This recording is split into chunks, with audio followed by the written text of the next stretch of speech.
आणि आता एक ब्रेकिंग बातमी आहे। शरद पवारांचा लेख चुकीचा आहे, तो त्यांनी लिहायला नको होता। यापूर्वी पवारांनी सांगितलं की ते निधर्मी आहेत असं विधान मुख्यमंत्री देवेंद्र फडणवीसांनी केलं।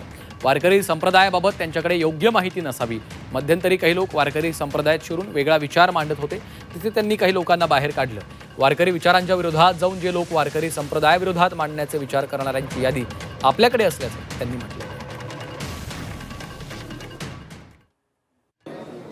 वारकरी विचारांशी त्यांचा फार संबंध राहिलेला नाही, कारण ज्या प्रकारची चळवळ या महाराष्ट्रामध्ये त्यांनी उभी केली किंवा त्यांच्या अनुयायांनी उभी केली, ही चळवळ एक प्रकारे निधर्मी अशा प्रकारची चळवळ होती। आणि त्यांनी स्वतःही अनेक वेळा कबूल केलं आहे की ते निधर्मी आहेत, धर्म मानत नाहीत किंवा त्या ठिकाणी त्यांचा जो सगळा पिंड आहे तो निधर्मी आहे।